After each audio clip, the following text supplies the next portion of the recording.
This man is a bus driver, a husband, and a father. In 2005, he helped to create Scientifical Shirkat-e Wahed, an independent trade union representing 17,000 bus workers in Iran's capital city, Tehran.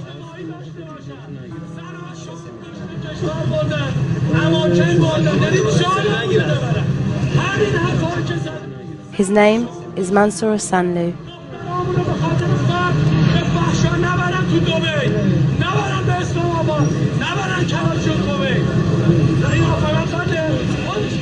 Osanlu and his fellow workers led protests that increased bus workers' pay by $50 a month. They persuaded employers to provide work clothes and got casual workers signed to 2-year contracts. They argued for $40 childcare allowances to be paid to women workers. These were not anti-government actions.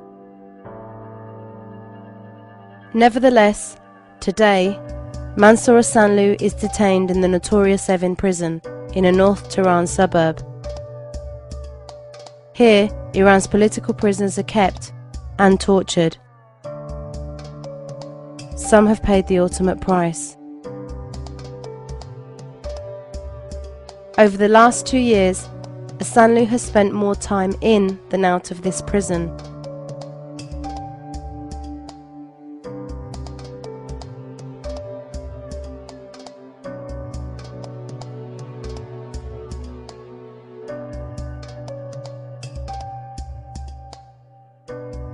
He has been beaten, and during one attack, his tongue was cut as a warning.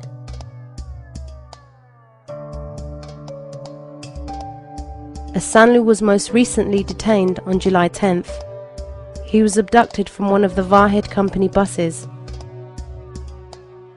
His wife tells the tale. We were waiting for him to come home and have dinner and were getting concerned as time passed. There was no response from his cell phone as we called it, and it was then that 1 or 2 neighbors came over and told us that Osanlu had been put in a car and taken somewhere.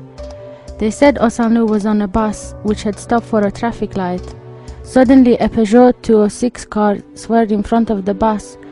A group of people jumped out of it, boarded the bus and took Osanlu out of it. The only thing he managed to do was to shout his name to the people around him.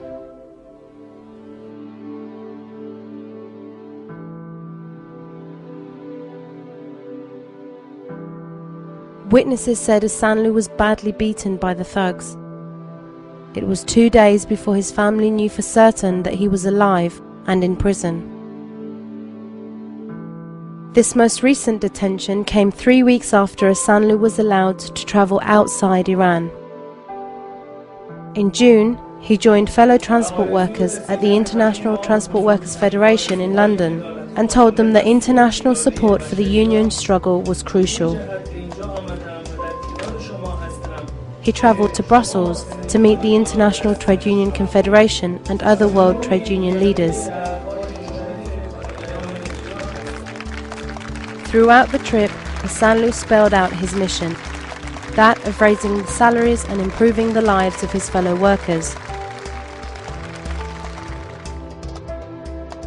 Following this visit, and in response to a complaint brought by the ITF and the ITUC, the International Labour Organization, a UN agency, urged the Iranian government to drop charges against Osanlu and to grant full trade union rights.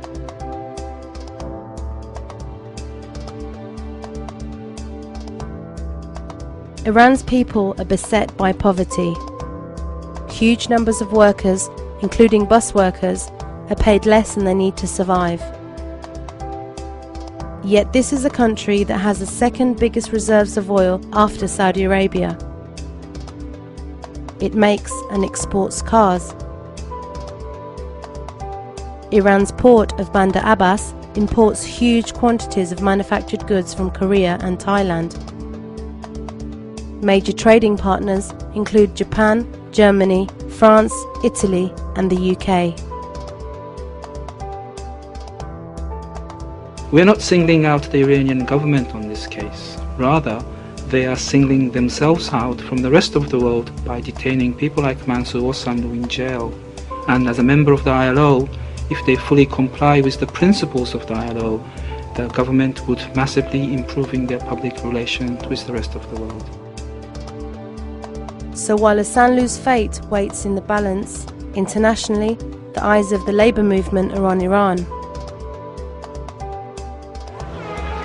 On August 9th, workers in 38 countries took to the streets to highlight their support for Iran's independent trade unions and to demand the freedom of Mansour Osanlu, as well as fellow trade union prisoner Mahmoud Salehi.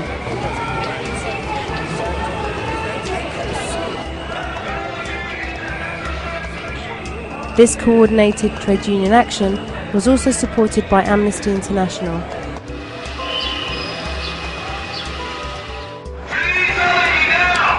In London, the ITF General Secretary presented the Iranian embassy with a petition demanding they release the trade unionists. Simultaneously in Tehran, 5 more bus union leaders were detained as they went to attend a rally at Osanlu's house. Trade unions and human rights organisations worldwide strongly condemned these arrests. These people need to be given the right to organise trade unions democratically in a free way within the Iranian regime. This global action sent a strong message to Iran's politicians and galvanised solidarity amongst transport workers. The 5 million members of the ITF family are spreading the word in their workplaces and in the streets. Support for their campaign to free Osanlu grows each day. My union's organizing a very big demonstration, organizing about 1,000 of members in the front of the Iran embassy. We are unionists. We are not dealing with political issues. It is vital to keep up the international pressure. The ITUC, the ITF and their members are determined that for Mansour Osanlu and Iran's trade unions, freedom will come. Thanks for your time for me and with solidarity forever.